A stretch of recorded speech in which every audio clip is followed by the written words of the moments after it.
पीछे हो जाओ यार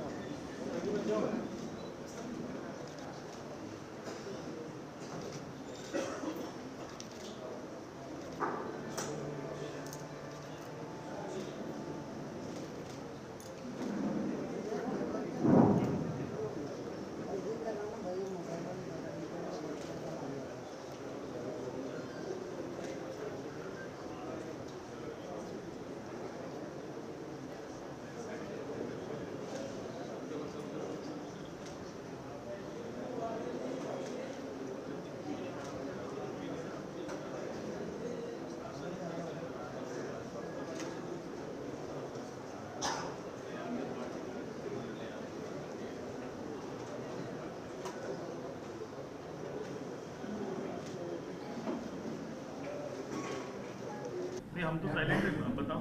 इंदिरा गांधी जी की पुण्यतिथि और सरदार वल्लभ भाई देखिए, पूर्व प्रधानमंत्री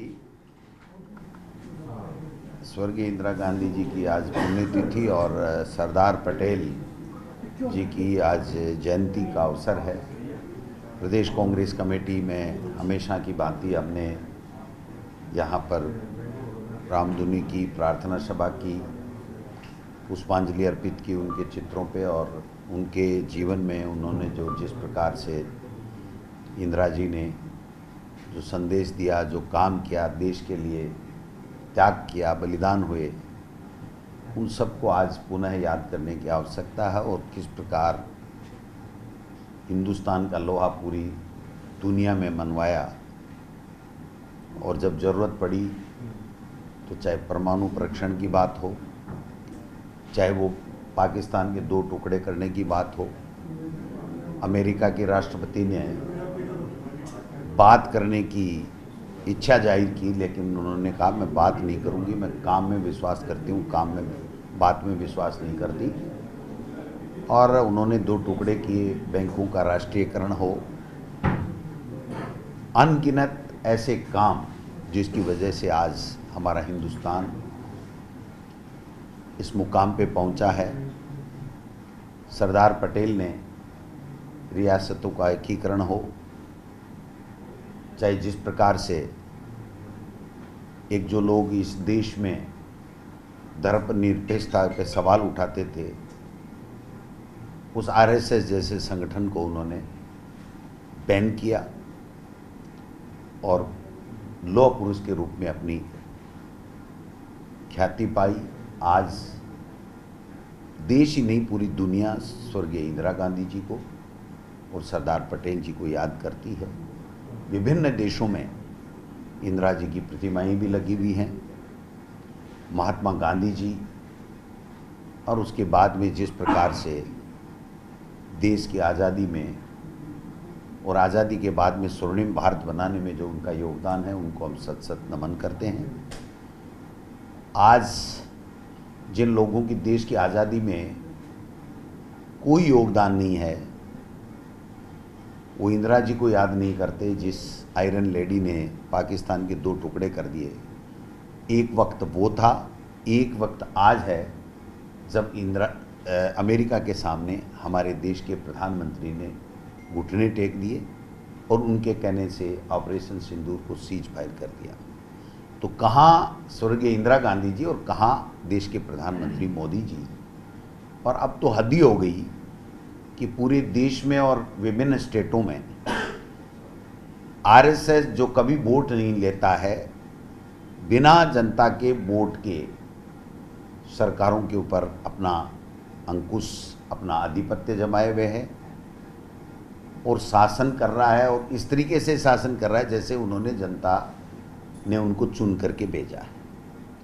आज हम अगर राजस्थान की बात करें तो इंडिपेंडेंट स्टेट है हमारा राजस्थान, लेकिन इस भाजपा ने और आरएसएस ने इसको केंद्र शासित प्रदेश बना दिया। ये केंद्र के बगैर कुछ भी यहाँ पर नहीं हो सकता है।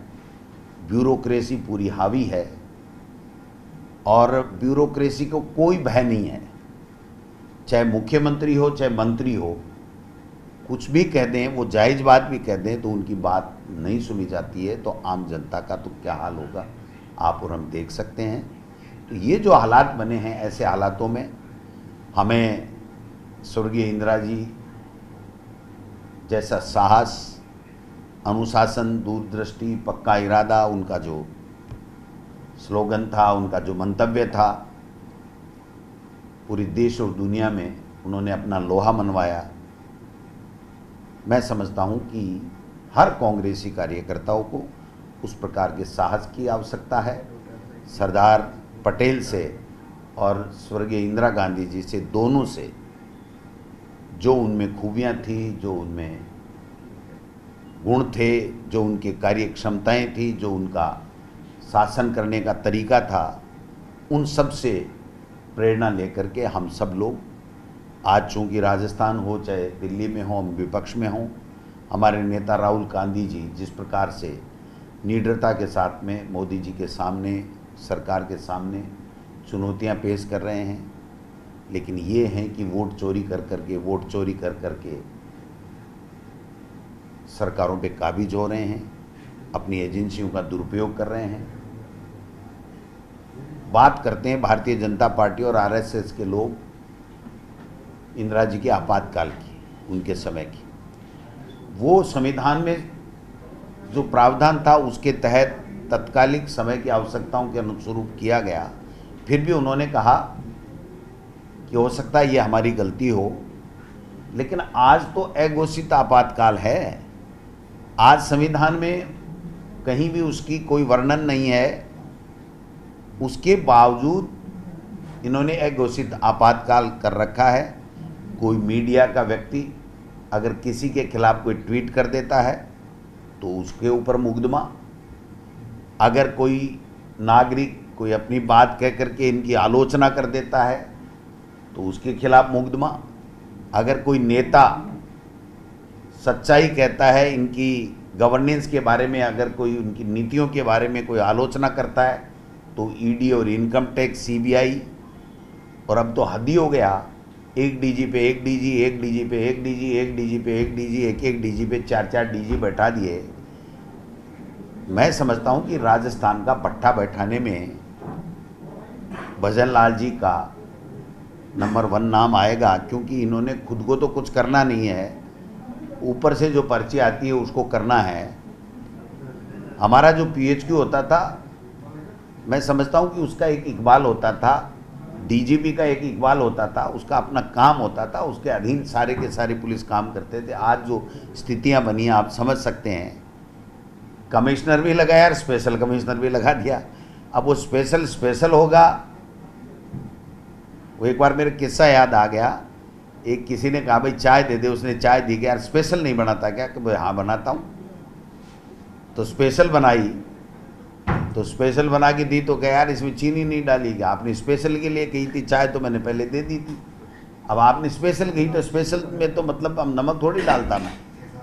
तो कहने का मतलब मेन पे स्पेशल, स्पेशल पे अतिरिक्त, एक्स्ट्रा, पता नहीं क्या क्या हो रहा है, क्या नहीं हो रहा है।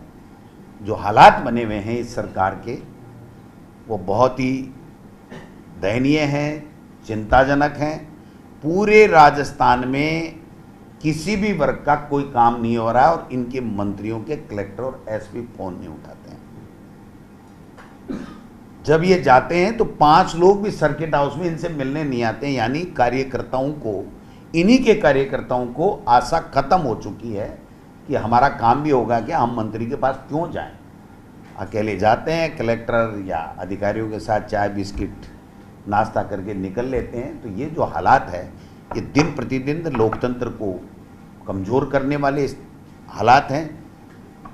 यहाँ पर आज जितने भी ठेके मिल रहे हैं राजस्थान के अंदर, मैं आपको लिख के दे सकता हूँ, सारे के सारे गुजरात की वो लोबी जो दिल्ली में काम करती है या दिल्ली की पर्ची लेकर के आती है, उसी को ठेका मिलता है। और इनके मंत्री एक बार उस पर सवाल उठाते हैं, फिर कोई गिफ्ट ले लेते हैं और उसके बाद में उसको भूल जाते हैं। एक नहीं, मैं 20 उदाहरण कभी दोबारा प्रेस कॉन्फ्रेंस करके गिना सकता हूं कि किस मंत्री ने किस बात के ऊपर सवाल उठाया और 2 दिन बाद में उसके बाद में गायब। अगले ने मिलके नमस्ते किया, हेलो सलो किया, छोटी मोटी गिफ्ट का आदान प्रदान हुआ और बात खत्म हो गई। मैंने जो सुना है कि लोगों ने जाके मुख्यमंत्री जी को कहा कि कलेक्टर और एसपी हमारे मंत्रियों की सुनते नहीं हैं। तो मुख्यमंत्री जी ने मंत्रिमंडल की बैठक में पूछा, बताते हैं कि कई लोग मुझे आके कहते हैं मंत्री की साहब नहीं सुनते हैं, तो आप बताइए किसकी नहीं सुनते हैं? एक मंत्री ने बेचारे ने हिम्मत करके हाथ खड़ा किया कि मैं बताऊं साहब कौन नहीं सुनता है। कि नहीं आप तो रहने, तो आपकी तो खुद की बहुत शिकायतें दिल्ली में पड़ी हैं। मुझे अमित शाह जी और मोदी जी कह रहे थे इस मंत्री की शिकायतें आ रही हैं। और उसके बाद में कहा दूसरा बोलो, तो दूसरा कैसे बोलता आप बताओ? जबकि सही बात यह है कि सारे लोग मिलकर के दिल्ली जाके कह रहे हैं इस राजस्थान को बचा लो, इस केंद्र शासित प्रदेश को वापस स्वतंत्र राज्य जो था उसका दर्जा दे दो, जिससे लोगों के काम हो सके। तो ये स्थितियां जो बनी हुई हैं वो आप सबके सामने हैं। तो ऐसे दिवस के ऊपर हम उस आयरन लेडी, लौह पुरुष सरदार पटेल, स्वर्गीय इंदिरा गांधी जी, उनके जीवन, उनका जो हौसला, जो साहस, दृढ़ इच्छा शक्ति, देश के लिए अपने आप को बलिदान कर देना, वो सब बातें लेकर के, उनसे प्रेरणा लेकर के हम कांग्रेस के कार्यकर्ता एक नई ऊर्जा लेकर के इस पर्ची सरकार का विरोध करेंगे, इनकी गलत नीतियों का विरोध करेंगे। और अंता चुनाव में जल्दी रिजल्ट आने वाला है, इनको पता लग जाएगा कि ये कहाँ पर खड़े हैं। कहाँ पर खड़े थे आप? ये बता दीजिए। एक मिनट।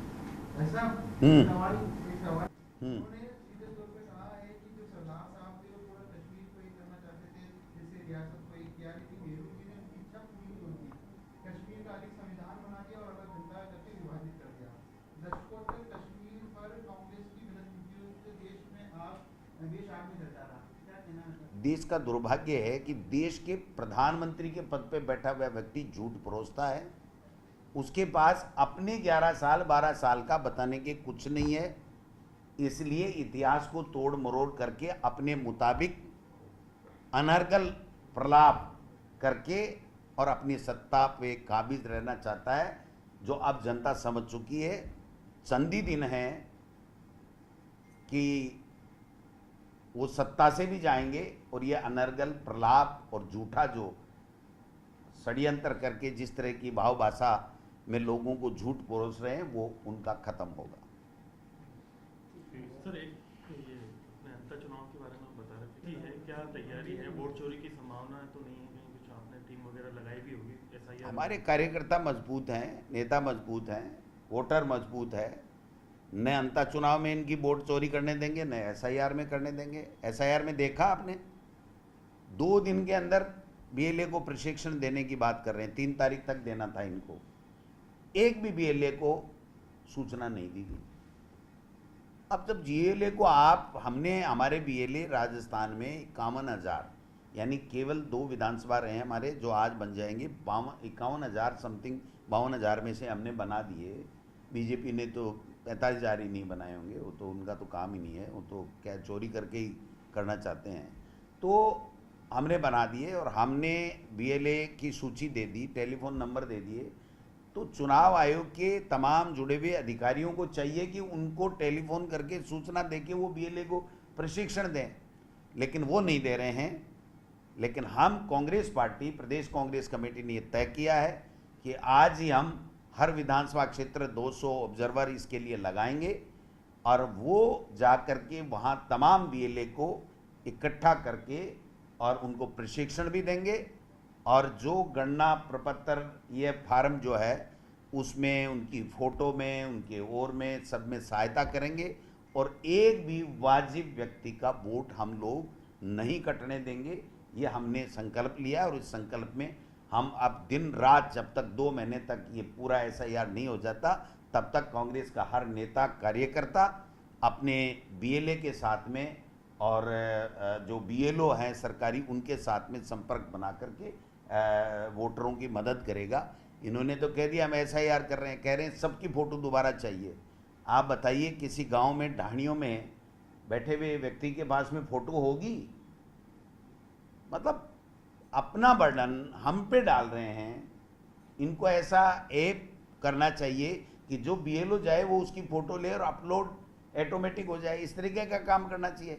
इन्होंने तो कहा कि फ़ोटो दे दीजिए, सबको एक एक फ़ोटो देनी है, हमें नवीन फ़ोटो, पीछे सफ़ेद बैकग्राउंड। अब आप बताइए, इतनी चीज़ें ऑफिसों में, कलेक्टर ऑफिस में तो संभव नहीं है कि पूरे स्टाफ की करवा दो, वो तो संभव नहीं है। जो गांव ढाणी में बैठा बेचारा गरीब, जिसको 2 वक्त का खाना नहीं मिल रहा, पीने का अच्छा पानी नहीं मिल रहा है ना, दवाई नहीं मिल रही है, हॉस्पिटल में इलाज नहीं मिल रहा है, उसको कहते तेरी अच्छी सी फ़ोटो ला वाइट बैकग्राउंड की, वो कहाँ से तो कैमरे वाले को पकड़ेगा, कहाँ से और पकड़ेगा। मतलब समझ से परे है, लेकिन हम मुकाबला करेंगे और इनकी चोरी नहीं होने देंगे, इनके मंसूबे कामयाब नहीं होने देंगे। मतलब अन्य राज्यों के मुकाबले राजस्थान में वोट चोरी इसलिए बड़ा मुद्दा है कि यहाँ पर जब सत्ता परिवर्तन होता है, मार्जिन बहुत ज़्यादा नहीं होता, 38-39% आपके और उनके आसपास आपके वोट गेन होता है। इस बार भी ऐसा है, तो इससे किस तरह से अब की बार तो एक टेम्पो ट्रेवलर में भी ये नहीं आएंगे बीजेपी के लोग। ये खुद के कर्म से और हमारे कार्यकर्ताओं की मेहनत के कारण से दोनों चीज़ मिलकर के इनका सफाया कर देंगे। इनकी बीजेपी के नेता कहते हैं हमको जब मिलते हैं कि भाई साहब हमारी तो बहुत बुरी हालत है, हमारा कोई काम ही नहीं होता, और क्या हमारा तो मत हो, हमारे मुख्यमंत्री के भी जो चाहते हैं वो काम नहीं होते। तो ये मतलब विडम्बना है कि हमारा प्रदेश इंडिपेंडेंट प्रदेश था, जो आज केंद्र शासित, केंद्र से रूल होने वाला प्रदेश बन गया है।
को सुरक्षित स्थान पर पहुंचा दिया गया है। और आप देख सकते हैं कि यहाँ पर अंदर जो है एंटी बम स्क्वाड को यहाँ पर बुलाया गया, एटीएस को, और बम स्क्वाड के साथ साथ ही डॉग स्क्वाड को और सिविल डिफेंस की टीम को, सभी को बुला लिया गया। पूरे एरिया को जो है कॉर्डन ऑफ किया जा रहा है। सभी वकीलों को, कर्मचारियों को, जजों को यहाँ से हटा लिया गया है और बहुत ही गंभीरता से इस जो है धमकी को लिया गया है, क्योंकि पहले भी इस चीज़ को लेकर के कई जो है सवाल उठे थे। जिस तरह के सवालिया निशान उठने के बाद में आप देख सकते हैं कि यहाँ पर जो एंटी बम स्क्वाड है वो आने की तैयारी है और जो बाकी सिविल डिफेंस की टीम है वो यहाँ पर पहुँच चुकी है। सभी लोग जो हैं यहाँ पर आ चुके हैं। बाहर जो है परिसर में इन्हें एकत्रित किया जा रहा है। मुख्य न्यायाधीश और सभी जजों को यहाँ से हटा लिया गया है ताकि किसी तरह की कोई जो है अनहोनी की आशंका ना रहे। फिलहाल आप अगर देखेंगे कि जो वकीलों को और कर्मचारियों को बाहर पहुँचाया जा रहा है मैदान में, और जहाँ पर हर एक चप्पे चप्पे को खंगाला जा रहा है। जो धमकी मिली है वो रजिस्ट्रार को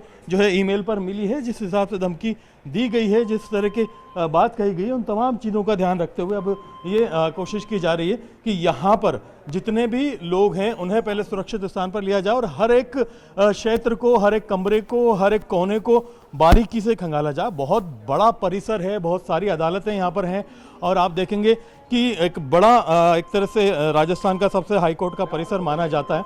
और यहाँ पर जो है जिस तरह की सिचुएशन है, इस सिचुएशन में आप देखेंगे कि कोशिश यही है जो प्रशासन की है कि यहाँ पर सभी लोगों को बाहर पहुँचा करके हर एक क्षेत्र को जो है चिन्हित कर लिया जाए। आपको अंदर का नज़ारा हमने दिखाया जहाँ पर अदालती परिसरों से सबको बाहर लाया जा रहा है। और अब आप देखेंगे कि यहाँ पर जो मुख्य भवन के बाहर जो भीड़ है वो काफ़ी तादाद में जमा हो गई। सभी लोग बड़ी उत्सुकता से और जिज्ञासा से देख रहे हैं आखिरकार हुआ क्या है, किस तरह का घटनाक्रम है। यहाँ आप देखेंगे कि जो बाहर बड़ा मैदान है वहाँ पर वकीलों को जमा किया गया है, कर्मचारियों को जमा किया गया है, क्योंकि जब तक ये थ्रेट बिल्कुल क्लियर नहीं हो जाती तब तक यहाँ से जो है लोगों को अंदर नहीं पहुँचाया जाएगा, क्योंकि सभी लोग बाहर आ गए हैं। सुरक्षा पहली प्राथमिकता है, सभी जजों को यहाँ से हटा लिया गया है।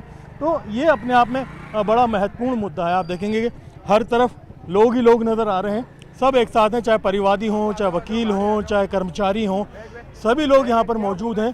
अंदर किसी को भी रुकने नहीं दिया जा रहा है। सिक्योरिटी सबको खाली करा करके बाहर बुला रही है और अंदर सर्च शुरू कर दिए गए।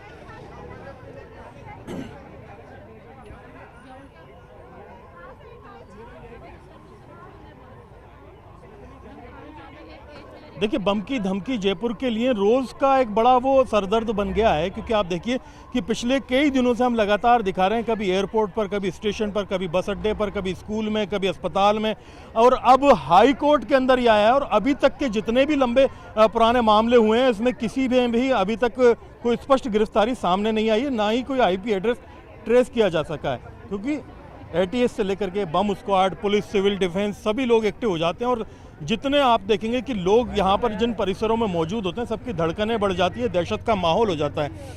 अभी आप देख रहे हैं कि ये लोग सभी बाहर आ रहे हैं, सुरक्षित स्थान पर ले जाया जा रहा है। तो अब सर्च किया जा रहा है कि कहाँ से मेल आया है, किसने भेजा है, क्या उनका इरादा है, उनका IP एड्रेस क्या है, क्योंकि पिछले IP एड्रेस अभी तक ट्रेस नहीं हो पाए। ऐसे में फ़िलहाल ये इन्वेस्टिगेशन का विषय है कि कहाँ से आया, किस तरह से इसे ट्रेस किया जाएगा, कौन लोग थे। अभी महत्वपूर्ण बात यह है कि यहाँ पर पहली प्राथमिकता इनकी है कि किसी तरह की कोताही या लापरवाही ना हो, सभी लोगों को जो है सुरक्षित स्थान पर पहुंचाया जाए। बाहर अभी पार्किंग क्षेत्र के अंदर अगर आप देखेंगे यहाँ पर ग्राउंड के अंदर सब लोग आ चुके हैं और जजेस जो हैं, जैसे कि हमने अभी कुछ देर पहले देखा, उन्हें सुरक्षित स्थानों पर पहुंचाया गया, सभी न्यायाधीशों को, और जो वरिष्ठ वकील हैं, बाकी लोग हैं, उन्हें भी यहाँ से बाहर लाया जा रहा है। और आप देखेंगे कि सभी लोग, कर्मचारी भी हैं, उनमें कई स्टाफ के लोग भी हैं, यहाँ पर प्रैक्टिस करने वाले लोग भी हैं, स्टेशनरी वाले भी हैं, बहुत लोग जुड़े होते हैं न्याय प्रक्रिया से। उन तमाम लोगों को बाहर लाया जा रहा है। फिलहाल जो विधिक कार्य है, अदालत की सुनवाई है, वो पूरी तरह से रुक चुकी है और सभी लोगों को सुरक्षित बाहर लाया जा रहा है, क्योंकि जब तक ये पूरा एरिया जो है जिसका सर्च पूरा नहीं हो जाता तब तक कुछ कहना बड़ा मुश्किल होगा। आप देखेंगे कि सभी लोगों के जो है शक्लों पर प्रश्न चिन्ह नज़र आ रहा है, आखिरकार हुआ क्या है, क्यों इतना बड़ा जो है स्टेप लिया गया है, और इसके लिए कब तक जो है ये पूरा एरिया सर्च करने के बाद में हाई कोर्ट को क्लीन चिट दे दी जाएगी और क्लीन चिट देने के बाद में सभी लोग सुचारू रूप से अपना काम कर सकेंगे। तो फिलहाल हम मौजूद हैं राजस्थान हाई कोर्ट के जयपुर परिसर में। आप देख सकते हैं कि सारा नज़ारा आपके सामने।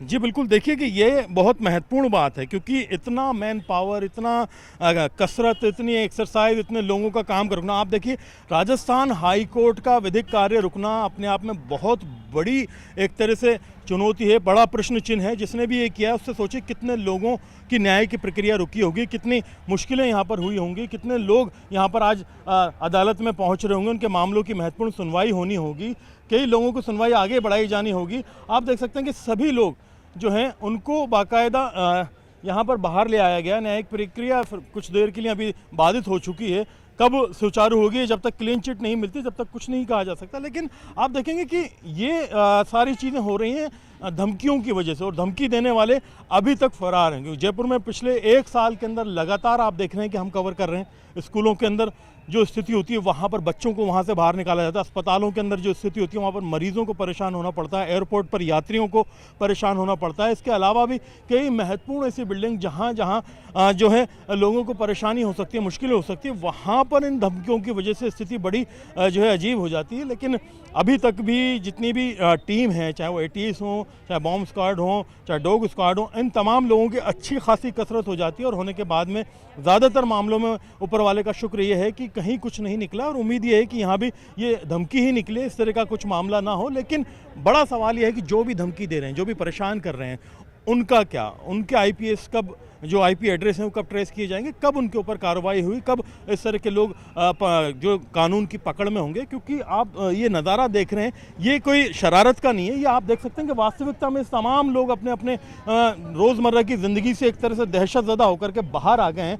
सिस्टम को पूरा जो है हिला करके रखने वाली बात है कि आप देखिए कि जहाँ न्याय दिया जाता है वहीं पर अगर लोग इस तरह से होंगे तो बाकी जगहों पर हाल क्या होगा। क्योंकि आप देखिए कि हाईकोर्ट जो परिसर है जयपुर का, ये राजस्थान की सबसे बड़ी बिल्डिंग मानी जाती है, जहाँ बड़ी तादाद में पूरे प्रदेश से जो लोग न्याय की उम्मीद में यहाँ पहुँचते हैं। यहाँ वकील बड़ी तादाद में मौजूद होते हैं, यहाँ पर स्टाफ काफ़ी तादाद में है, जज यहाँ पर ज़्यादातर मौजूद होते हैं। तो एक बड़ा प्रोसेस है जिसे इस तरह की शरारत के नाम पर रोकना अपने आप में बड़ा प्रश्न चिन्ह है। जी जी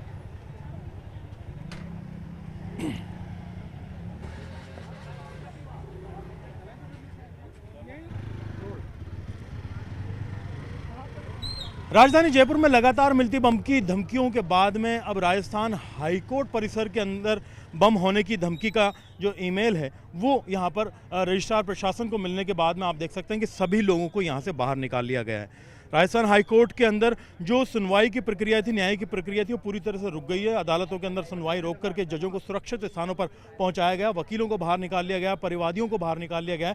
और माहौल आप देख सकते हैं कि हर चेहरे पर एक बड़ा प्रश्न चिन्ह नजर आ रहा है, आखिरकार ऐसा क्यों हुआ है। क्योंकि जो धमकी दी गई है उस धमकी में इस परिसर को बम से उड़ाने की बात की गई है। लिहाजा यहाँ पर जो सभी संबंधित टीम है, यहाँ पर ATS से लेकर के bomb squad, dog squad, civil defence और बाकी संबंधित लोगों को, थानों को यहाँ पर बुला लिया गया है। हर एरिया को बारीकी से सर्च किया जा रहा है। इससे पहले सभी लोगों को बाहर बुला करके सुरक्षित स्थानों पर रहने के लिए कहा गया। ज़्यादातर लोग अपना स्थान और अपने सामान को भी अंदर छोड़ करके एज इट इज़ बाहर आ गए हैं, जिनमें परिवादी भी मौजूद हैं, अदालतों के अंदर सुनवाई के लिए खड़े वकील भी थे, उनका स्टाफ भी था, जजेस भी थे, सभी लोगों को हटा लिया गया। राजस्थान में और जयपुर में खासतौर पर पिछले 1 साल में लगातार इस तरह की धमकियां मिल रही हैं, जिसके बाद से IP एड्रेस ट्रेस करके जिम्मेदार लोगों को गिरफ्तार नहीं किया गया। तो आज नौबत ये हुई कि आप देखेंगे कि जो न्याय का सबसे बड़ा गढ़ माना जाता है, राजस्थान की सबसे बड़ी पीठ, जहाँ पर बड़ी तादाद में लोग न्याय के लिए आते हैं, वहाँ पर भी धमकी मिल गई और दहशत का माहौल हर तरफ देखने को मिल रहा है। अब देख सकते हैं कि तमाम लोग यहाँ मौजूद हैं, कुछ लोगों से बातचीत करते हैं। सर,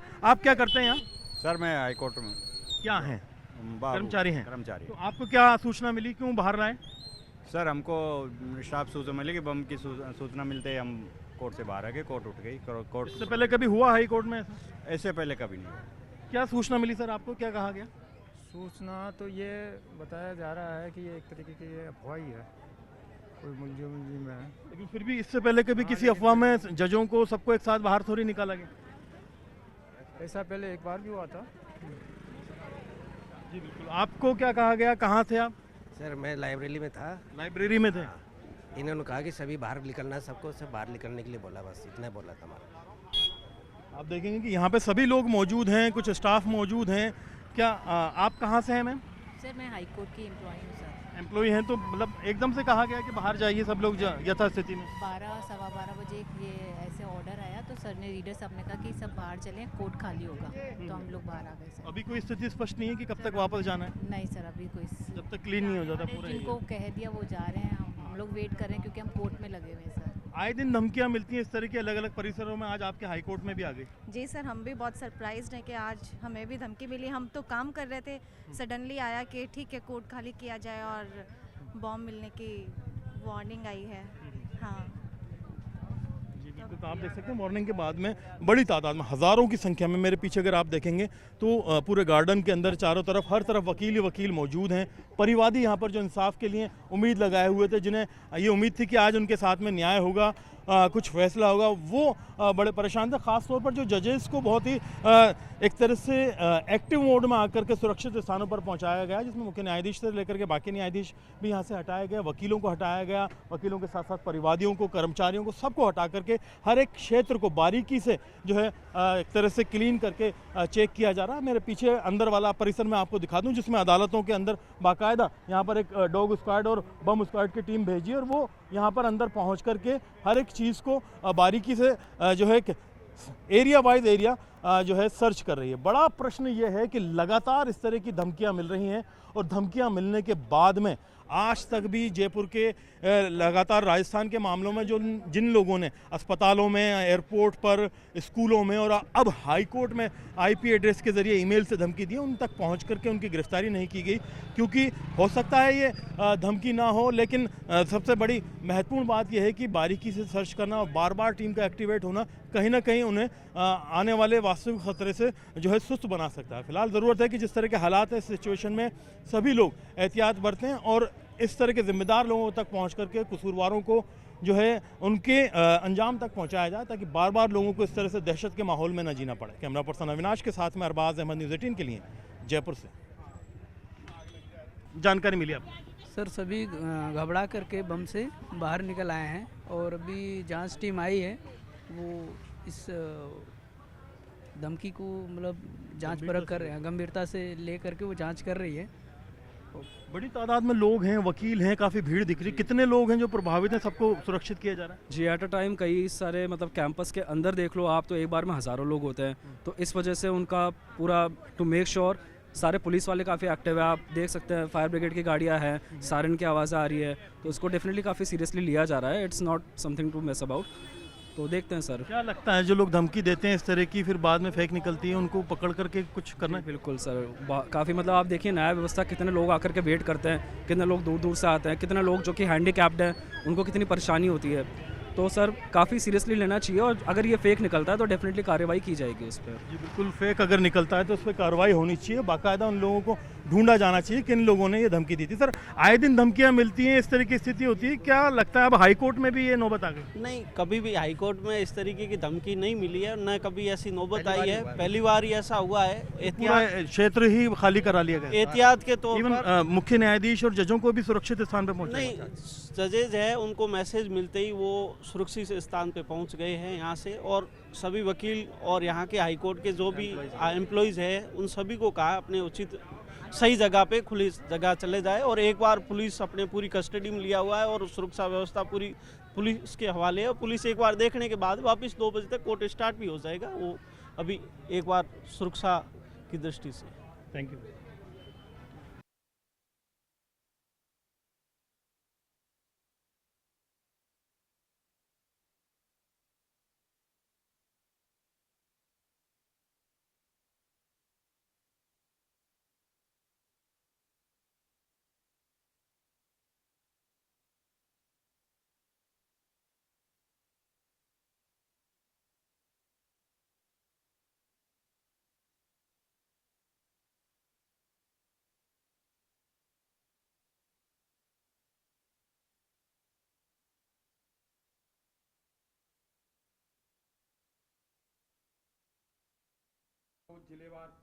देखो जहाँ जैसे भी सूचना मिलती है, हम रोज इसको हम मॉनिटर कर रहे हैं। हमने हमारे यहाँ मुख्यालय पर अधिकारी बैठा रखे हैं 3, जो ब्लॉक लेवल तक इसको देखते हैं, सार संभाल करते हैं। जहाँ कमी होती है वहाँ खाद भेजते हैं, जब ज़्यादा पहुंच गया उसको जहाँ कम है वहाँ भिजवाते हैं। तो ये बात हो सकती है कि कमी कहीं हो जाए, जैसे रैक आने में लेट हो जाए और कहीं आवश्यकता ज़्यादा बढ़ जाए, तो उस दृष्टि से मैं पूरी तरह से डिनाई नहीं कर रहा कि कमी नहीं है, लेकिन व्यवस्थाएं हमारी पूरी तरह से चाक चौबंद है। जितना डीएपी हम मांगते हैं उतना डीएपी नहीं मिल रहा, उसके बाद भी हमने व्यवस्थाएं दुरुस्त कर रखी हैं। अब यूरिया की आवश्यकता पड़ेगी तो यूरिया की भी, अब ठीक है कई बार रजिस्ट्रेशन के नाम पर किसान लाइन लगा लेते हैं, जैसे भादरा में हुआ था, रजिस्ट्रेशन ही करवाने में भीड़ पड़ गई, तो वो खाद के लिए भीड़ नहीं थी, वो रजिस्ट्रेशन के लिए भीड़ थी। और ऐसा मेरी समझ में अब आगे न करे, हमारी व्यवस्थाएं ठीक है। ऐसा कभी भी नहीं हुआ जहाँ पिछले राज में लाठीचार्ज होते थे, लोगों के धक्का मुक्की होती थी, पुलिस पकड़ के ले जाती थी, पुलिस लाइन लगाती थी, वो नहीं है अब। हाँ, जहाँ शिकायत मिलती है वो हम तुरंत कार्रवाई करते हैं। किसानों का एक बड़ा सवाल है प्याज को लेकर के किसान बहुत परेशान है, उनका कि भारत सरकार तय करती है और उनका केंद्र सहकारिता विभाग तय करता है, पर मेरी समझ में प्याज पे कोई एमएसपी है नहीं। तो जब प्याज ज़्यादा बढ़ता है, डिमांड कम होती है, तो ये स्थिति, कोई टमाटर का देख लो, ये स्थिति बनती है। इसकी मैंने भी देखा था, तो मैंने सहकारिता मंत्री जी से बात की, वो ट्रॉली से जो डाल रहे थे उसके भाव गिर गए, इसलिए ऐसी स्थिति बनी। राज्य सरकार निर्यात कम किया जाए तो निर्यात यदि कम रोक दिया जाए, क्योंकि आयात को अनुमति दे दी, अगर आयात को कम रोक दिया जाए तो शायद किसानों को प्याज के सही दाम मिल पाएंगे। ये दरअसल में भारत सरकार से रिलेटेड है, इम्पोर्ट एक्सपोर्ट का निर्णय, तो मैं इसमें कुछ नहीं कह सकता। लेकिन हाँ, जहाँ ज़्यादा फसल हो जाती है, डिमांड कम होती है, तो किसान के सामने ऐसी स्थिति बनती है, उसके लिए कोई न कोई विकल्प हम ढूंढेंगे। मुख्यमंत्री जी से बात करेंगे, सहकारिता मंत्री जी से मेरी बात हो गई, तो देखते हैं क्या होता है। एक राज्य सरकार सीधे किसानों से जो है वो प्याज नहीं खरीद सकती कि उसके बाद उसको प्रोसेसिंग में भेज दे, पाउडर बना ले या कुछ कर ले? नहीं, हमारे प्याज के भंडारण की व्यवस्था नहीं है, कभी ऐसी स्थिति बनी नहीं। और प्याज के भंडारण एफसीआई भी नहीं करती, न सरकार। एक सर, ये बेमौसम की जो बारिश हो रही है उसके कारण फसल खराब की हालत भी उसको हम दे रहे हैं। मैं कल ही में मुख्यमंत्री जी से मिला था, मिल के मैं उनसे कह के आया हूँ कि दोबारा स्पेशल गिरदावरी कराई जाए। 1-2 दिन में स्पेशल गिरदावरी के आदेश आ जाएंगे, तो विशेष गिरदावरी होके हमारे पास आएगी, तो वही हम जो आपदा प्रबंधन में पहले मदद की थी, वही मदद अब करेंगे। कुछ आइडिया है सर पिछले 4-5 दिनों में? ऐसा नहीं, कुछ आइडिया नहीं लगाया जा सकता, लेकिन नुकसान बहुत हुआ है। अभी तक हम डॉक्टर साहब अभी आपने कितना पैसा वितरित कर चुके हैं? 969 करोड़ रुपए सार्वजनिक संपत्तियों की 968 करोड़ रुपए हम सार्वजनिक संपत्ति के नुकसान में दे चुके हैं, और 7D में जो फसल का नुकसान आ जाएगा वो देंगे। हमारे पास राशि पर्याप्त है, करीबन 4000 करोड़ आपदा राहत। मतलब किसानों का जो नुकसान हुआ है राज्य भरपाई सरकार उसकी भरपाई करेगी। हाँ, जो भी मापदंड तय है, भारत सरकार ने जो मापदंड तय किया आपदा के संबंध में सहायता करने का, चाहे फसल खराबे का, चाहे निजी सरकारी संपत्ति नष्ट होने का, सबका हम मापदंड के अनुकूल राशि उपलब्ध कराएंगे। कांग्रेस पार्टी गंभीर आरोप लगा रही, कह रही सरकार जो है किसानों की अनदेखी कर रही है, चाहे तो प्याज सीधे खरीद सकती है, नुकसान का मुआवजा नहीं दिया जा रहा है। प्याज तो बहुत बड़ी बात है। गहलोत साहब के मैं खुद गया था कि बाजरा ही खरीद लो एमएसपी पे, जो खरीदा जाता है, उन्होंने बाजरा ही नहीं खरीदा। अब भाषण देने को तो बहुत होता है, लेकिन केंद्र में ही प्रावधान प्याज को एमएसपी पे खरीदने का नहीं है। सर, एक आपकी सरकार प्रावधान करने वाली, आज मंत्री जी की तरफ से भी बाइट आया है जाबर सिंह जी खर्रा की तरफ से, कि अब जिनके भी 2 या 3 से ज़्यादा बच्चे हैं वे सभी चुनाव लड़ सकते हैं। उनके लिए कोई पंचायत लोकल बॉडी में, स्थानीय निकाय में काफ़ी समय से राजनीति में आने वाले लोगों की मांग भी थी कि 3 से ज़्यादा बच्चों वालों को भी चुनाव लड़ने दिया जाए। कितना बड़ा फैसला होगा सर अगर ये? अब ये तो देखो, उन्होंने सोच समझ के बोला होगा। अच्छा है, जो रुके हुए तो उनको मौका मिल जाएगा। सर एक एसआईआर को लेकर जिस तरह की चर्चा है राजस्थान में भी शुरू हो रहा है, कांग्रेस आरोप ये लगा रही है कि एसआईआर के बदले यहाँ पर भी बिहार की तरह वोट काटे जाएंगे। ऐसा नहीं, पूरे देश भर में चुनाव आयोग ने यह तय किया है एसआईआर लागू बिहार में इसलिए पहले कर दिया कि वो चुनाव पहले आ गया, और पूरे देश हर ही स्टेट में एसआईआर हो रहा है। माना कोई बंगाल के 1000 आदमी जयपुर में बसे हुए हैं, उनका नाम वहाँ भी है और यहाँ भी है तो निकलने चाहिए। मेरा नाम मेरे गांव में भी है और यहाँ भी है तो उसकी छटनी तो होनी चाहिए। ये भ्रामक है कि कोई किसी का वोट काटने जा रहा है, वोट चोरी कर रहे हैं, तो बना बात राजनीतिक मुद्दा बना के इसको तूल दे रहे हैं। जो वास्तव में मतदाता है, मेरा वोट देने का अधिकार, माना मैं चाहूँगा मेरा जयपुर में दर्ज हो तो यहाँ होना चाहिए, फिर मेरे गांव में नहीं होना चाहिए। तो यूँ जो वोट है मतदाता, वो ना तो किसी उसका क्या पता लगे कांग्रेस का, बीजेपी का, प्रतिपक्ष का, पक्ष का है। तो ये बिना बात के आरोप लगाए जा रहे हैं। सर एक आरोप है कि जो किसान सेवा केंद्र हैं वो फंक्शन नहीं कर रहे हैं, प्रॉपर तरीके से काम नहीं कर रहे हैं। ऐसा 4 महीने से बंद है, बीच में भी बात आई थी। किसान सेवा केंद्र का शायद वो कॉल सेंटर का जो टेक्निकल का वो थी, उस बिड में अभी हम भेजा हुआ है, भारत सरकार से परमिशन आएगी तब वो कॉल सेंटर चालू होंगे। सर भारतीय किसान संघ की भी कुछ मांगे थी, कुछ वार्तालाप हुई थी, आंदोलन भी किया था झालावाड़ में पिछले दिनों, फिर वार्तालाप भी हुई है झालावाड़ में। हाँ नहीं, भारतीय किसान संघ की कुछ मांगे थी किसानों को लेकर, उसमें बातचीत भी हुई है सरकार से। क्या आपकी बातचीत हुई आपकी भारतीय किसान संघ से? भारतीय किसान संघ से मेरी गंगानगर में बात हुई थी फसल बीमा के बारे में। जो दिला रहे हैं आज उस संबंध में हमने मीटिंग की है। पूरे राज्य में जो जहाँ बकाया वो फसल बीमा दिला रहे हैं।